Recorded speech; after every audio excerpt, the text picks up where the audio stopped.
Hi besties, hi amores. Today I'm going to cook kare-kare. So the first thing that you want to do is to make your beef or oxtail soft. So bring this to boil for like 2 to 3 hours. But if you have pressure cooker, then that's gonna be like 30 minutes.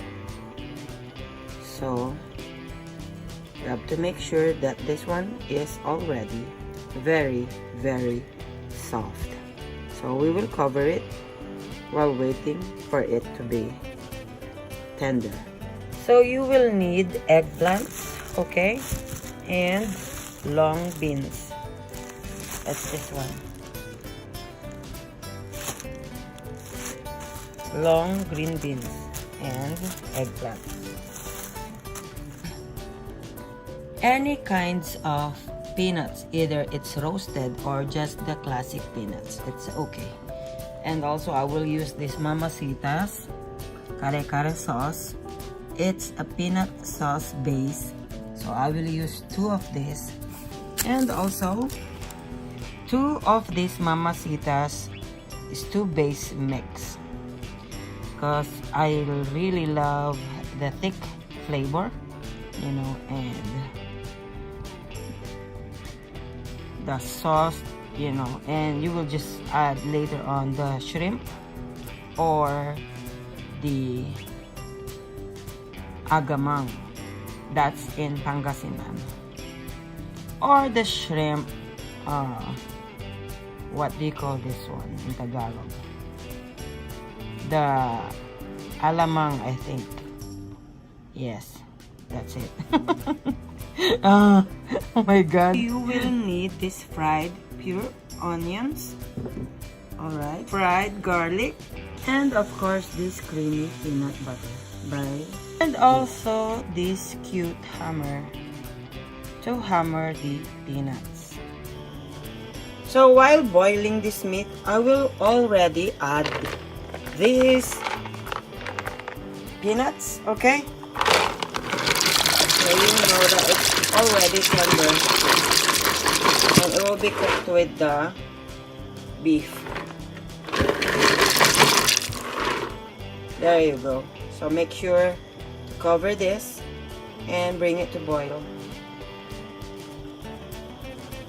So it's time for me to cut these vegetables. But before cutting, of course, I'm gonna wash it. Alright. So make sure you buy this kind of eggplant. Not the super huge one. This one really tastes good. And of course this green long beans. So this is how you should chop your eggplants. Just slanting. Alright. Just like that. Slanting. It's not too thick, it's not too thin.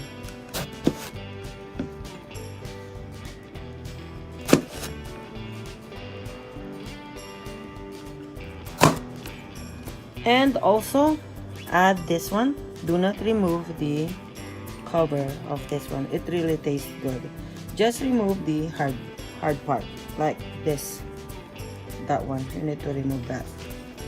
So that's how you chop your eggplants. Also, this is how you chop your long green beans. Just like that. If you want to taste really good, get some of your roasted peanuts, okay, and put it inside a Ziploc, just like that.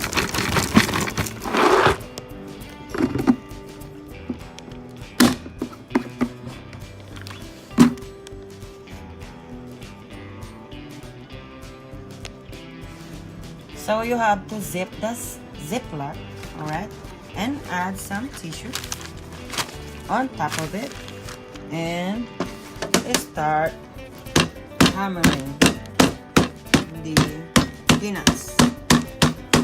Just like this.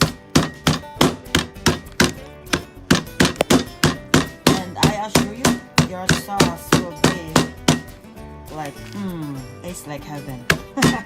So the rationale behind this, putting any kind of tissue on top of this Ziploc that contains your peanuts, you know, is for you not to puncture the plastic bag. So just continue hammering until everything is already rounded.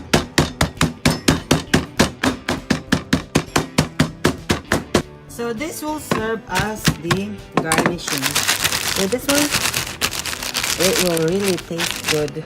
You will taste a piece of heaven, I tell you what. Alrighty. Okay.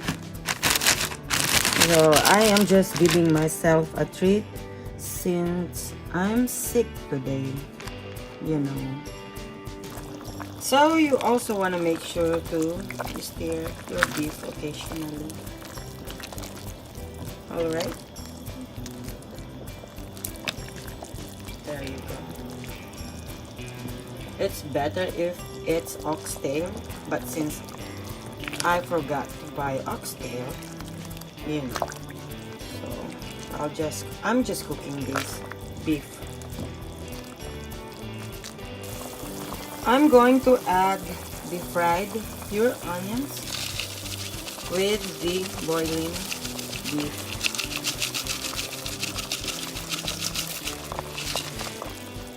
So this will add some flavor to the beef while it's cooking. There you go. And while it's boiling, I'm going to add this 1 scoop of peanut butter and just stir it with the beef meat. Open this Mamacita's stew base mix, pang kare-kare, and put it in a bowl.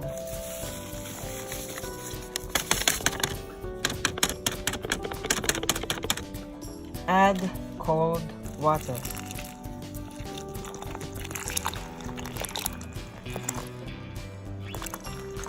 And just stir it.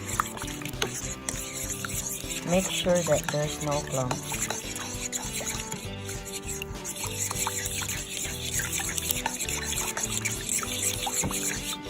Just like that.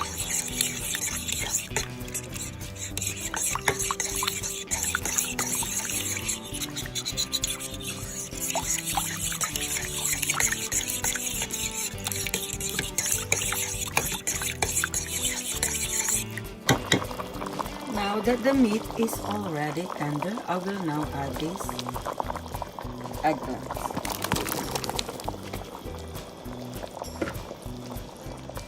And also these long green beans.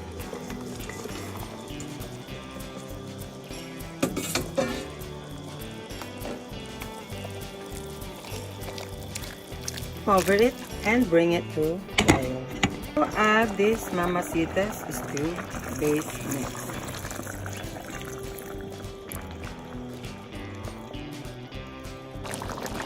Now that our vegetables are already half cooked, I'm now going to put this Karekare Mamacita sauce.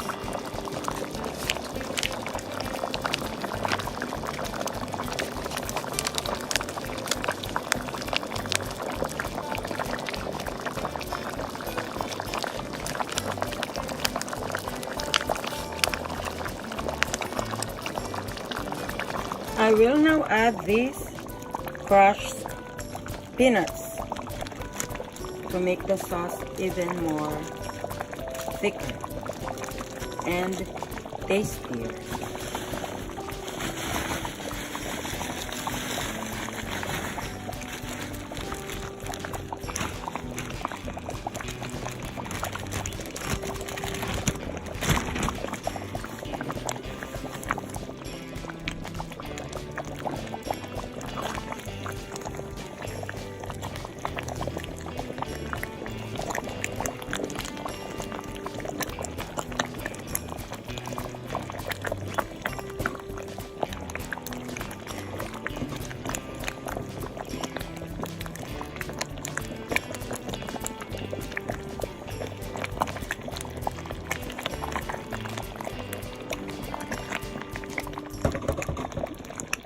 Then simmer it for 25 minutes or until the vegetables are already tender. Or until the vegetables are already tender. And for the final flavor, I'm going to add this fried garlic.